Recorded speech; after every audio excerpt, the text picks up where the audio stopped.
Hi friends, ಎಲ್ಲರಿಗೂ ನನ್ನ ಚಾನಲ್ಗೆ ಸ್ವಾಗತ. ಹಾಸ್ಯ ಧಾರಾವಾಹಿ ಸಂಚಿಕೆಯಲ್ಲಿ ಏನಾಗುತ್ತೆ ಅಂತ ನೋಡೋಣ ಬನ್ನಿ. ಅದಕ್ಕಿಂತ ಮುಂಚೆ ನೀವು ಇದೇ ಮೊದಲು ನನ್ನ ವಿಡಿಯೋ ನೋಡ್ತಾ ಇದ್ದರೆ ಚಾನಲನ್ನು ಸಬ್ಸ್ಕ್ರೈಬ್ ಮಾಡ್ಕೊಳ್ಳಿ. ಹಾಗೂ ವಿಡಿಯೋ ಇಷ್ಟ ಆದರೆ ಲೈಕ್ ಮತ್ತು ಶೇರ್ ಮಾಡೋದನ್ನು ಮಾತ್ರ ಮರಿಬೇಡಿ.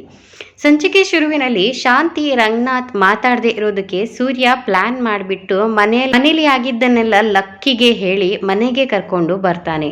ಮನೆಗೆ ಬಂದು ಲಕ್ಕಿ ರಂಗನಾಥ್ ಹತ್ರ ಸಪ್ರೇಟ್ ಆಗಿ ಹೋಗಿ ಮಾತಾಡಿ ಶಾಂತಿನ ಕ್ಷಮಿಸಿ ಮಾತಾಡ್ಸೋರಂಗ.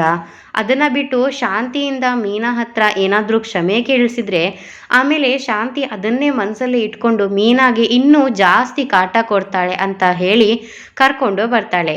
ಈ ಕಡೆ ಶಾಂತಿ ಅವರಿಬ್ಬರು ಏನು ಮಾತಾಡ್ತಿದ್ದಾರೆ ಅಂತ ಕೇಳಿಸ್ಕೊಳ್ಳೋದಕ್ಕೇನೆ ಕಾಯ್ತಾ ಇರ್ತಾಳೆ.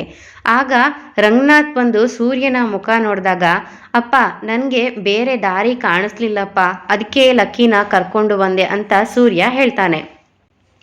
ಆಗ ಲಕ್ಕಿ, ಲೋ ರಂಗ, ಅಲ್ಲೇನೋ ನೋಡ್ತಾ ಇದೆಯಾ, ಬಾರೋ ಇಲ್ಲಿ ಅಂತ ಕರ್ಕೊಂಡು ಬಂದು, ಶಾಂತಿ ಒಂದು ಕುಟುಂಬದಲ್ಲಿ ದೊಡ್ಡೋಳಾಗಿ ಇದ್ಕೊಂಡು ನೀನು ಮಾಡಿರೋ ಕೆಲಸ ತಪ್ಪು ಕಣೆ. ಅದು ಅಲ್ಲದೆ ಆ ಮನೋಜನಿಗೋಸ್ಕರ ಅಂತ ಸಹಾಯ ಮಾಡೋದಕ್ಕೆ ಹೋಗಿ ಎಲ್ಲರ ಮುಂದೆ ನೀನೇ ಕೆಟ್ಟವಳಾದೆ. ನಾನು ಅವತ್ತಿಂದನೂ ನಿನಗೆ ಹೇಳ್ಕೊಂಡೇ ಬರ್ತಾ ಇದ್ದೀನಿ, ಎಲ್ಲರನ್ನು ಒಂದೇ ರೀತಿ ನೋಡು ಅಂತ. ಆದರೆ ನೀನು ಯಾವತ್ತೂ ನನ್ನ ಮಾತು ಕೇಳ್ತೀಯಾ ಹೇಳು ಅಂತ ಲಕ್ಕಿ ಕೇಳಿದಾಗ, ಅಯ್ಯೋ ಲಕ್ಕಿ, ಎಲ್ಲರೂ ನಿನ್ನ ಥರನೇ ಇರೋದಕ್ಕೆ ಆಗುತ್ತಾ ಅಂತ ಸೂರ್ಯ ಕೇಳ್ತಾನೆ. ಅದಕ್ಕೆ ಮೀನಾ, ರೀ ನೀವು ಸುಮ್ಮನೆ ಇರಿ, ನೀವಿನ್ನೂ ಸಮಸ್ಯೆನ ದೊಡ್ಡದು ಮಾಡಬೇಡಿ, ಸೈಲೆಂಟಾಗಿ ನಿಂತ್ಕೊಳ್ಳಿ ಅಂತ ಸೂರ್ಯಂಗೆ ಮೀನಾ ಹೇಳ್ತಾಳೆ.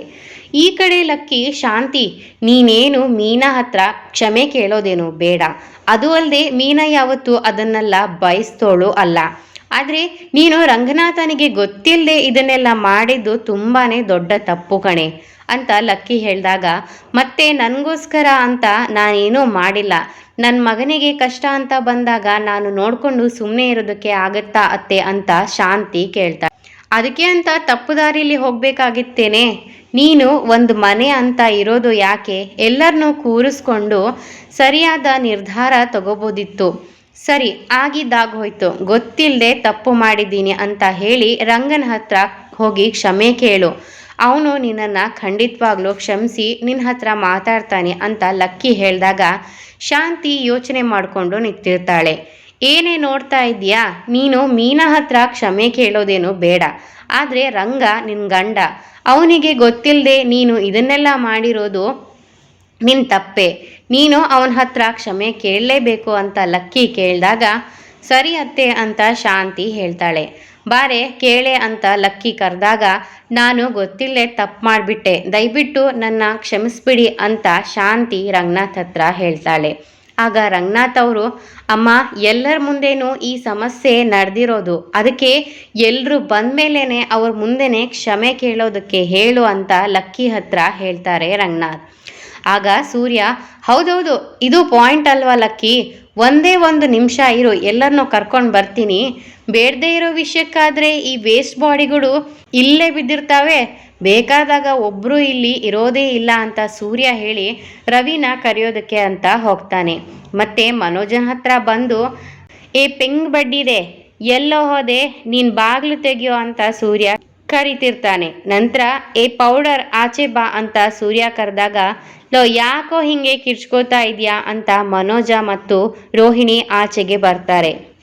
ಆಗ ಸೂರ್ಯ, ಹೋ ನಿನಗೆ ಹಬ್ಬ ಕಾದಿದೆ, ಹಬ್ಬ ಬಾ ಅಂತ ಸೂರ್ಯ ಹೇಳ್ತಿರುವಾಗ ಮನೋಜ, ಬಾರೋ ಇಲ್ಲಿ ಅಂತ ಲಕ್ಕಿ ಜೋರಾಗಿ ಕರೀತಾರೆ.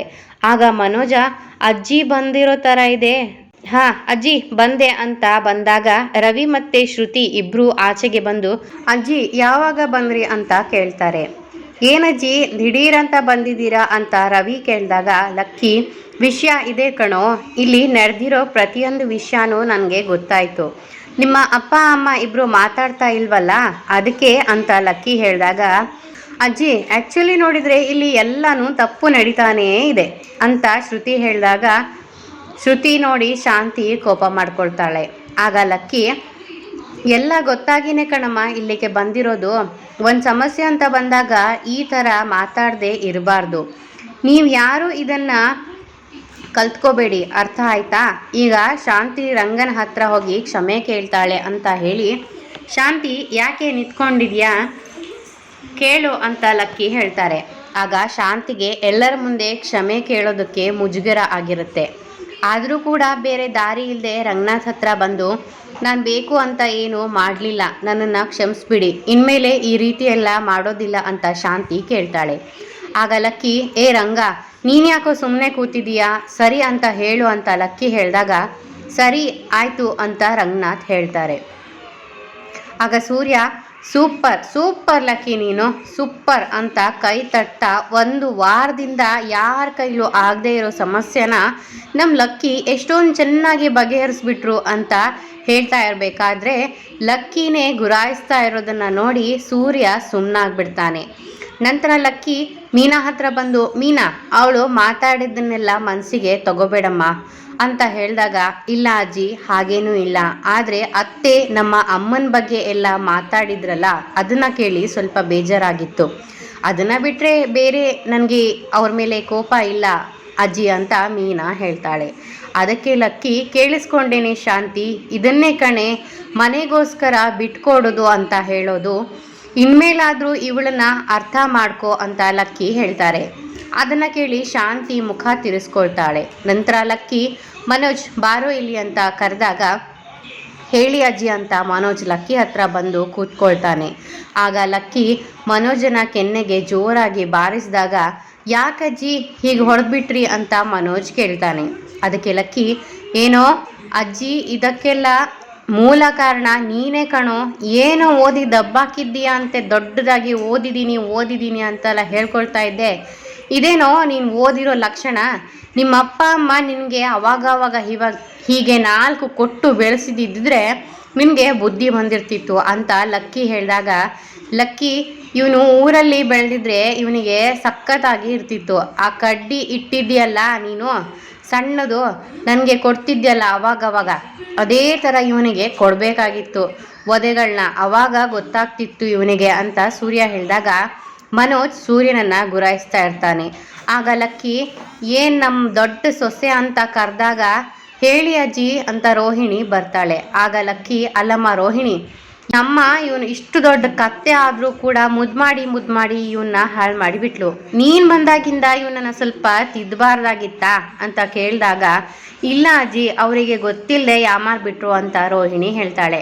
ಆಗ ಲಕ್ಕಿ, ಹೌದೌದು, ಇವನು ಯಾಮಾರಿದ್ರೆ ಬೇರೆಯವನು ಯಾಕೆ ಯಾಮಾರಿಸ್ಬೇಕಾಗಿತ್ತು, ಈ ರೀತಿ ಮಾಡೋದು ಸರಿನಾ ಅಂತ ಲಕ್ಕಿ ಕೇಳಿದಾಗ ರೋಹಿಣಿ ಶಾಂತಿ ಮುಖಾನೇ ನೋಡ್ತಾ ಇರ್ತಾಳೆ. ಮತ್ತೆ ಲಕ್ಕಿ, ನೋಡಮ್ಮ ರೋಹಿಣಿ, ಇವನು ಈ ರೀತಿ ಮಾಡೋದು ಮುಂದೆ ನಿನ್ನ ಜೀವನಕ್ಕೆ ಕಷ್ಟ ಆಗುತ್ತೆ, ಈಗಲೇ ಇವನನ್ನು ನಿನ್ನ ಕೈ ಹಿಡಿತದಲ್ಲಿ ಇಟ್ಕೋ, ಇವನೇನಾದರೂ ತಪ್ಪು ಮಾಡಿದರೆ ಶಾಂತಿ ಥರ ಬಾಯಿ ಮುಚ್ಕೊಂಡಿರಬೇಡ, ಇವನನ್ನು ಬದಲಾಯಿಸೋದಕ್ಕೆ ನೋಡು, ಆಗಲಿಲ್ಲ ಅಂತಂದರೆ ನನ್ನ ಹತ್ರ ಕರ್ಕೊಂಡು ಬಾ ಅಂತ ಲಕ್ಕಿ ಹೇಳಿದಾಗ, ಸರಿ ಅಜ್ಜಿ ಅಂತ ರೋಹಿಣಿ ಹೇಳ್ತಾಳೆ. ಆಗ ಮನೋಜ ಅಲ್ಲೇ ಕೂತಿರೋದು ನೋಡಿ ಲಕ್ಕಿ, ಏಯ್ ಎದ್ದು ಹೋಗೋ ಇಲ್ಲಿಂದ ಅಂತ ಬೈದಾಗ ಮನೋಜ್ ಅಲ್ಲಿಂದ ಎದ್ದು ಹೋಗ್ತಾನೆ. ನಂತರ ಲಕ್ಕಿ, ಶಾಂತಿ, ನೀನು ಅಷ್ಟೇ ಕಣೆ, ಅವನು ಹೋದಂಗೆಲ್ಲ ಹೋಗಲಿ ಅಂತ ಬಿಟ್ಬಿಟ್ರೆ ಅವನಿಗೆ ಯಾವತ್ತೂ ಜವಾಬ್ದಾರಿನೇ ಬರೋದಿಲ್ಲ ಅಂತ ಹೇಳಿದಾಗ, ಅಯ್ಯೋ ಅಜ್ಜಿ, ಇವನಿಗೆ ಇಷ್ಟು ವಯಸ್ಸಾಗಿದೆ ಆದರೂ ಕೂಡ ಇನ್ನೂ ಜವಾಬ್ದಾರಿ ಅನ್ನೋದೇ ಬಂದಿಲ್ಲ, ಅವನಿಗೆ ಜವಾಬ್ದಾರಿ ಬರೋದಕ್ಕೆ ಅಂತ ಸಪ್ರೇಟಾಗಿ ಇವನು ಡಿಗ್ರಿ ಮಾಡಬೇಕಾಗುತ್ತೆ ಏನೋ ಅಂತ ರವಿ ಹೇಳ್ಕೊಂಡು ನಗ್ತಾ ಇರ್ತಾನೆ. ಆಗ ಸೂರ್ಯ ಅಲ್ಲೇ, ರವಿ ಸುಮ್ಮನೆ ಇರೋ, ನೀನು ಬಿಟ್ಟರೆ ಅವನು ಅದಕ್ಕೂ ಕೂಡ ಹೋಗ್ತೀನಿ ಅಂತ ಹೊರಟು ಹೋಗ್ಬಿಡ್ತಾನೆ ಅಂತ ಹೇಳಿ ಲಕ್ಕಿ, ಇವನಿಗೆ ಜವಾಬ್ದಾರಿ ಬರಬೇಕು ಅಂತಂದರೆ ನಾನೊಂದು ವಿಷಯ ಹೇಳಲ್ಲ ಅಂತ ಸೂರ್ಯ ಕೇಳ್ತಾನೆ.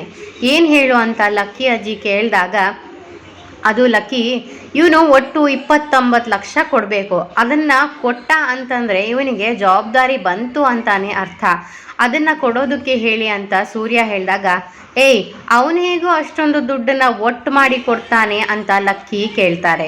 ಅದಕ್ಕೆ ಸೂರ್ಯ, ಅಯ್ಯೋ ಲಕ್ಕಿ, ಒಟ್ಟು ಕೊಡು ಅಂತ ನಾನು ಹೇಳ್ತಾ ಇಲ್ಲ, ತಿಂಗಳು ಕೊಡೋದಕ್ಕೆ ಹೇಳಿ, ಈಗ ಬೇರೆ ದೊಡ್ಡ ಬಿಸ್ನೆಸ್ ಮ್ಯಾನ್ ಆಗಿದ್ದಾನೆ, ತಿಂಗಳಿಗೆ ರೂಪಾಯಿ ಕೊಟ್ಟು ತೀರಿಸೋದಕ್ಕೆ ಹೇಳಿ ಲಕ್ಕಿ ಅಂತ ಸೂರ್ಯ ಹೇಳ್ತಾನೆ.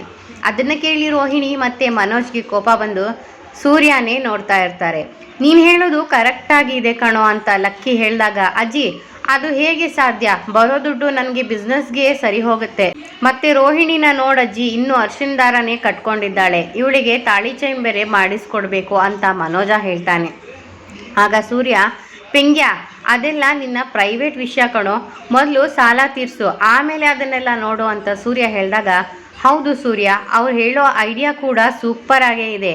ಅವರು ಕೊಡಬೇಕಾಗಿರೋ ದುಡ್ಡನ್ನು ಕೊಡಬೇಕು ಅಂತ ಕಮಿಟ್ಮೆಂಟ್ ಇದ್ದರೆ ತಾನೇ ಅವರಿಗೂ ಜವಾಬ್ದಾರಿ ಅನ್ನೋದು ಬರೋದು ಅಂತ ಶ್ರುತಿ ಹೇಳ್ತಾಳೆ. ಆಗ ರಂಗನಾಥ್ ಲಕ್ಕಿ ಹತ್ರ ಬಂದು, ಅಮ್ಮ, ಸೂರ್ಯ ಹೇಳ್ದಂಗೆ ಮನೋಜಂಗೆ ತಿಂಗಳು ದುಡ್ಡನ್ನು ಕೊಡೋದಕ್ಕೆ ಹೇಳಿ ಅಂತ ಹೇಳಿದಾಗ, ಕೇಳಿಸ್ತೇನೋ ಮನೋಜ, ತಿಂಗಳು ಆ ದುಡ್ಡನ್ನು ಕಟ್ಬಿಡು ರಂಗಂಗೆ ಅಂತ ಲಕ್ಕಿ ಹೇಳ್ತಾರೆ. ಆಗ ಮನೋಜ, ಅಜ್ಜಿ, ತಿಂಗಳು ನನ್ನಿಂದ ಅಷ್ಟೊಂದು ದುಡ್ಡು ಕೊಡೋಕ್ಕೆ ಆಗೋದಿಲ್ಲ ಅಂತ ಹೇಳಿದಾಗ ಲಕ್ಕಿ, ಶಾಂತಿ, ನಿನ್ನ ಮಗನ ಯಾವ ರೀತಿ ಇಟ್ಕೋಬೇಕು ಅಂತ ಹೇಳ್ದೆ ತಾನೆ, ಅದು ಅಲ್ಲದೆ ನೀನು ಹೇಳಿ ತಾನೇ ಅವನು ಬೇಡದೇ ಇರೋ ಕೆಲಸ ಎಲ್ಲ ಮಾಡ್ತಾ ಇರೋದು. ಇವಾಗ ಇದನ್ನ ನೀನೇ ಹೇಳು, ನೀನು ಹೇಳೋ ಮಾತನ್ನ ಅವನು ಕೇಳ್ತಾನೆ ಹೇಳೆ ಅಂತ ಲಕ್ಕಿ ಹೇಳ್ತಾನೆ. ಆಗ ಶಾಂತಿ, ಮನೋಜ, ಅವ್ರ ದುಡ್ಡನ್ನು ಕೊಟ್ಬಿಡು, ಇದರಿಂದಾಗೆ ಅಲ್ವೇನೋ ಇವಾಗ ಸಮಸ್ಯೆ ಆಗ್ತಾ ಇರೋದು, ಕೊಡ್ತೀನಿ ಅಂತ ಹೇಳು ಅಂತ ಶಾಂತಿ ಕಣ್ಬಿಟ್ಟು ನೋಡಿದಾಗ ಮನೋಜ ರೋಹಿಣಿ ಮುಖಾನೇ ನೋಡಿಕೊಂಡು ನಿಂತಿರ್ತಾನೆ. ಆಗ ಸೂರ್ಯ, ಅಲ್ಲೇನೋ ನೋಡ್ತಾ ಇದೆಯಾ, ದುಡ್ಡು ಎತ್ಕೊಂಡು ಹೋಗೋದಕ್ಕೂ ಮುಂಚೆನೇ ಅದನ್ನು ನೋಡಬೇಕಾಗಿತ್ತು ಕಣೋ, ಹೇಳು ಅಂತ ರೇಗಾಡಿದಾಗ, ಸರಿ ನಾನು ಕೊಡ್ತೀನಿ ಅಂತ ಮನೋಜ್ ಒಪ್ಕೊಳ್ತಾನೆ. ಆಗ ಲಕ್ಕಿ, ಶಾಂತಿ, ಅವನು ಹೇಳೋದನ್ನ ಕರೆಕ್ಟಾಗಿ ಮಾಡ್ತಾನೋ ಇಲ್ವೋ ಅಂತ ಒಂದು ಗೊತ್ತಾಗ್ತಿಲ್ವಲ್ಲೇ ಅಂತ ಹೇಳಿದಾಗ, ಕರೆಕ್ಟಾಗಿ ಹೇಳಿದೆ ಲಕ್ಕಿ, ಅವನು ಖಂಡಿತವಾಗ್ಲೂ ಮಾಡೋದಿಲ್ಲ ಈ ಕೆಲಸ ಅಂತ ಸೂರ್ಯ ಹೇಳ್ತಾನೆ.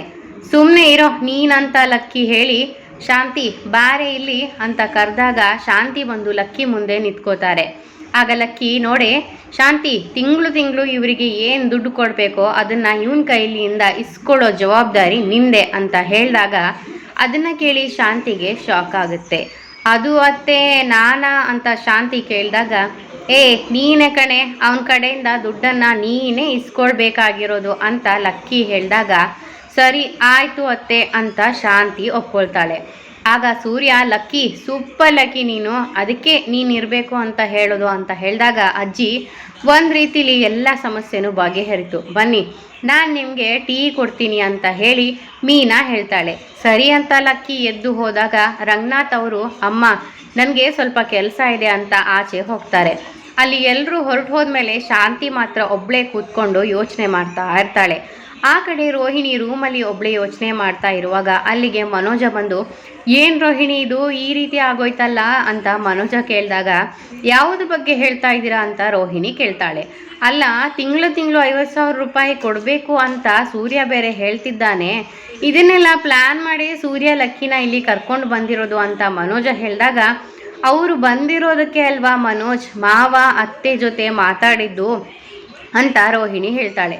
ಆಗ ಮನೋಜ, ಅಲ್ಲ ಅದು ಮುಖ್ಯ ಆಗಿತ್ತಾ, ಇವಾಗ ಸ್ವಲ್ಪ ದಿನ ಬಿಟ್ಟಿದ್ರೆ ಅವರೇ ಮಾತಾಡ್ಕೊಂಡಿರೋರು, ಈ ಸೂರ್ಯ ನನ್ನ ಹತ್ರ ದುಡ್ಡು ಕೇಳೋಕ್ಕೋಸ್ಕರನೇ ಈ ರೀತಿ ಎಲ್ಲ ಮಾಡಿರೋದು, 50,000 ಅಂದರೆ ಸುಮ್ಮನೆ ಬರುತ್ತಾ, ಈಗ ಹೇಗೆ ನಾನು ಅದನ್ನೆಲ್ಲ ರೆಡಿ ಮಾಡೋದು ಅಂತ ಮನೋಜ ಹೇಳಿದಾಗ, ಅದು ನಿಮ್ಮ ತಪ್ಪು ಮನೋಜ್, ನೀವು ಬುದ್ಧಿಗೆಟ್ಟು ಕೆಲಸ ಮಾಡಿದ್ದು ಅಂತ ರೋಹಿಣಿ ಬೈತಾಳೆ. ಅದಕ್ಕೆ ಮನೋಜ್, ಏನು ಎಲ್ಲರೂ ಇದನ್ನೇ ಹೇಳ್ತಾ ಇದ್ದೀರಲ್ಲ, ನಾನೇನು ಅಂತ ಬುದ್ಧಿ ಇಲ್ಲದೆ ಇರುವಂಥ ಕೆಲಸ ಮಾಡಿರೋದು ಅಂತ ಕೇಳಿದಾಗ, ಸರಿ ಇವಾಗ ಸೂರ್ಯ ಅವರಿಗೆ ಕೊಡಬೇಕಾಗಿರೋ 2 ಲಕ್ಷನ ಕೊಟ್ಬಿಡಿ, ಆದರೆ ನಿಮ್ಮ ಅಪ್ಪನಿಗೆ ಕೊಡಬೇಕಾಗಿರೋ 27 ಲಕ್ಷದಲ್ಲಿ ನಿಮ್ಮದು ಶೇರ್ ಇದೆ ಅಲ್ವಾ, ಆ ಲೆಕ್ಕದಲ್ಲಿ ನೋಡಿದರೆ 9 ಲಕ್ಷ ಹೋಗುತ್ತೆ, ಇನ್ನು 18 ಲಕ್ಷ ಮಾತ್ರ ನೀವು ಕೊಡಬೇಕಾಗಿರೋದು ಅಂತ ರೋಹಿಣಿ ಹೇಳ್ತಾಳೆ. ಆಗ ಮನೋಜ್, ಹೌದಲ್ವಾ, ಇದು ನನಗೆ ಹೊಳಿಲೇ ಇಲ್ಲ ಅಂತ ಮನೋಜ್ ಹೇಳಿದಾಗ, ಇದೆಲ್ಲ ನಿಮ್ಗೆ ಅರ್ಥ ಆಗಿದ್ದಿದ್ರೆ ನೀವು ಯಾಕೆ ಇಷ್ಟೊಂದು ಯಾಮಾರ್ತಾ ಇದ್ದಿದ್ರಿ ಅಂತ ರೋಹಿಣಿ ಹೇಳ್ತಾಳೆ. ಸರಿ ಇರು, ನಾನು ಇವಾಗಲೇ ಹೋಗಿ ಹೇಳಿಬಿಟ್ಟು ಬರ್ತೀನಿ ಅಂತ ಮನೋಜ ಹೋಗ್ತಾ ಇರಬೇಕಾದ್ರೆ, ನಿಂತ್ಕೊಳ್ಳಿ ಮನೋಜ್, ಎಲ್ಲಿಗೆ ಹೋಗ್ತಾ ಇದ್ದೀರಾ ಅಂತ ರೋಹಿಣಿ ಕೇಳ್ತಾಳೆ. ಅದಕ್ಕೆ ಮನೋಜ, ಈಗ ಹೋಗಿ ಅವ್ರ ಹತ್ರ 18 ಲಕ್ಷ ಮಾತ್ರ ಕೊಡ್ತೀನಿ ಅಂತ ಹೇಳಿಬಿಟ್ಟು ಬರ್ತೀನಿ ಅಂತ ಹೇಳಿದಾಗ, ನೀವು ಸ್ವಲ್ಪ ಹೊತ್ತು ಮಾತಾಡದೆ ನಿಂತ್ಕೊಳ್ಳಿ ಮನೋಜ್, ಈಗೇನಾದರೂ ನೀವು ಹೋಗಿ ಅಲ್ಲಿ ಈ ಥರ ಹೇಳಿದರೆ ಅಂತ ಅಂದರೆ ನಿಮಗೆ ಇದನ್ನೆಲ್ಲ ನಾನೇ ಹೇಳ್ಕೊಟ್ಟಿದ್ದೀನಿ ಅಂತ ಸೂರ್ಯ ಮತ್ತೆ ಗಲಾಟೆ ಮಾಡ್ತಾನೆ. ನಾವು ಅವರಿಗೆ ದುಡ್ಡು ಕೊಡಬೇಕಾದ್ರೆ ಇದನ್ನೆಲ್ಲ ಹೇಳಿದರೆ ಆಯಿತು, ಈಗ ಸದ್ಯಕ್ಕೆ ಸಮಸ್ಯೆ ಮುಗಿದಿದೆ ಅಲ್ವಾ ಅಂತ ರೋಹಿಣಿ ಹೇಳ್ತಾಳೆ. ಮುಗ್ದಿದೆಯಾ, ಎಲ್ಲಿ ಮುಗ್ದಿದೆ, ಅಂಗಡಿಗೆ ತಿಂಗಳು 1 ಲಕ್ಷ ರೂಪಾಯಿ ಮೇಲೆ ಖರ್ಚಾಗ್ತಾ ಇದೆ, ಇದರಲ್ಲಿ ಬೇರೆ ಇವನಿಗೆ 50,000 ರೂಪಾಯಿ ಕೊಡಬೇಕಾ ಅಂತ ಮನೋಜ್ ಕೇಳಿದಾಗ, ಬೇರೆ ದಾರಿನೇ ಇಲ್ಲ ಮನೋಜ್, ಕೊಡಲೇಬೇಕು, ನೋಡ್ಕೊಳ್ಳೋಣ ಬಿಡಿ ಅಂತ ರೋಹಿಣಿ ಹೇಳ್ತಾಳೆ. ಇಲ್ಲಿಗೆ ಈ ಸಂಚಿಕೆ ಮುಕ್ತಾಯವಾಗುತ್ತೆ. ನಿಮಗೆ ನಮ್ಮ ಈ ವಿಡಿಯೋ ಇಷ್ಟ ಆಗಿದೆ ಅನ್ಕೊಳ್ತೀನಿ. ಹಾಗಿದ್ರೆ ಲೈಕ್, ಶೇರ್ ಹಾಗೂ ಸಬ್ಸ್ಕ್ರೈಬ್ ಮಾಡ್ಕೊಳ್ಳೋದನ್ನ ಮರಿಬೇಡಿ. ನಗ್ತಾ ಇರಿ. ಶುಭ ದಿನ. ಧನ್ಯವಾದಗಳು.